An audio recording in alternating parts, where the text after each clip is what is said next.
Pourquoi, chers compatriotes, un discours sur l'État et sur l'Europe?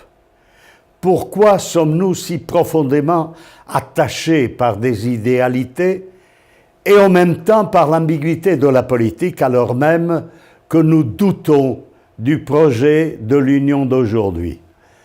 Pourquoi une froide malédiction pèse sur la politique communautaire présentée comme un modèle de bonne gouvernance, malgré son rejet amer dans plusieurs pays membres? Pourquoi détestons-nous une union au mandarinat rhétorique, fondée sur la pure administration, soutenue depuis ses origines par les desseins de l'Amérique, sans des pouvoirs propres et conforme aux intérêts du monde anglo-saxon? L'Union, ce foyer de valeurs irréfléchies et de scepticisme variable, garde-t-elle encore un attrait, un atout et une capacité de gérer son avenir? Il est raisonnable d'en douter. En effet, depuis 2 générations, chers camarades, nous vivons soumis au pathos de la nouveauté, puis de l'émergence, puis des crises à répétition, asservis au vertige de l'égalité, enchaînés à la paralysie de la volonté d'agir et obscurcis par un nuage de questions existentielles. L'Europe survivra-t-elle au défi du système international du XXIe siècle, le duel des États-Unis et de la Chine? Après avoir prétendu jadis au privilège du sens de l'histoire avec Athènes, Rome, Byzance, et après avoir consenti à l'empire et à la monarchie universelle de l'univers chrétien, brisé par les invasions arabes, nous sommes devenus simultanément vassaux d'hégémones et combattants du choc de civilisation en cours, des sujets sans chef, sans État et sans direction.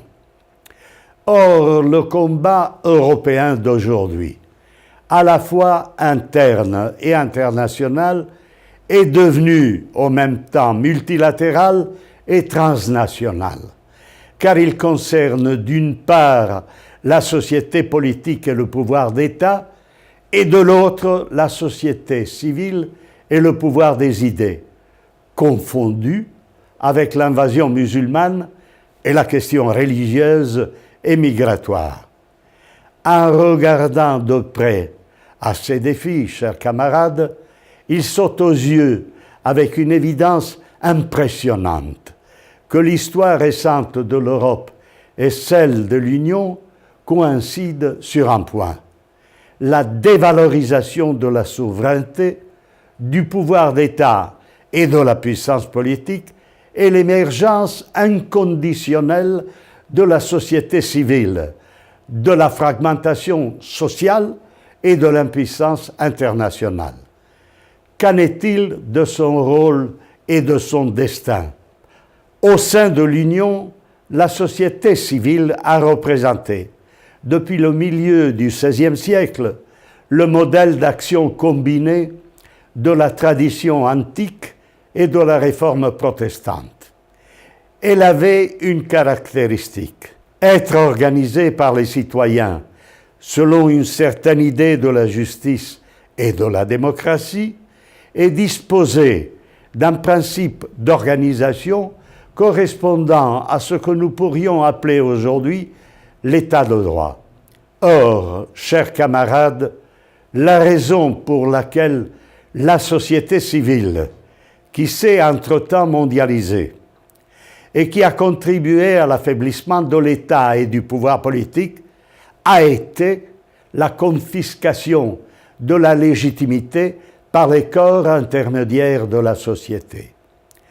Les syndicats, les magistratures improvisées, les prédateurs des consciences et les faux réformateurs, les serments arrachés pour des finalités douteuses, les autodéterminations rebelles et les référendums disputés, les affaires humanitaires et identitaires devenues théologiques et autres mobilisations et revendications à prétention universelle. La putain babylonienne de l'Union, selon l'expression haineuse de Martin Luther à l'adresse de Rome, a ainsi affaibli et délégitimé le pouvoir des États et a fait monter les tensions et la grogne des peuples. Après la réunification allemande, les vieilles rigidités du socialisme et du luthéranisme, associées à la manipulation médiatique du monde anglo-saxon, ont épousé le modèle bureaucratique du pouvoir communautaire.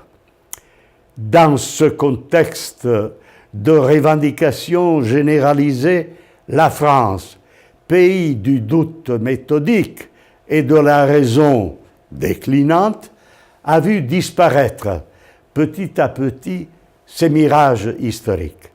L'affaiblissement du rôle de l'État et une forte nostalgie du passé, panaché d'américanisme de façade et d'un rajeunissement de son personnel politique représenté par Macron, n'ont pas suffi à guérir la grande nation.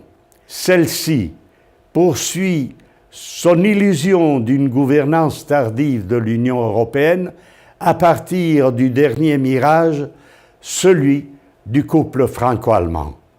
Face à ces orientations, le particularisme britannique garde son refus de la supranationalité de Bruxelles, dominée par l'ordolibéralisme allemand. En définitive, le triomphe des idéaux démocratiques, rêvés par les pères fondateurs et brisés par l'échec des oligarchies communautaires, se dissout devant l'évolution du système international et face à la revanche des colonisés et des damnés de la terre qui montent par vagues successives vers le nord du continent avec la force impérieuse de la loi du vagin et la violence du Coran.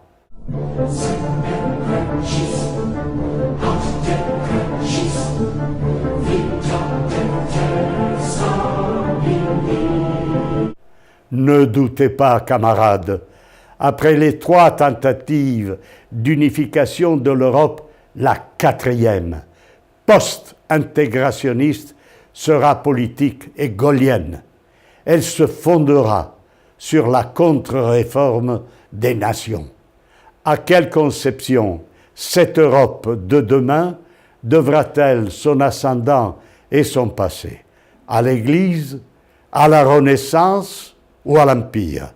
Après l'éthique de la chrétienté et l'éthique héroïque des temps modernes, celle des États qui gouvernent, pourra-t-elle encore chercher son refuge hors du temps et hors de l'histoire, comme l'Union d'aujourd'hui?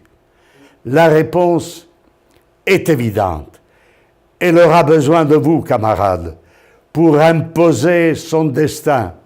Elle aura besoin d'un corps franc de patriotes et de légionnaires, les derniers samouraïs d'Europe, pour pouvoir assurer sa survie. Vive notre corps de combat, vive l'Europe de demain!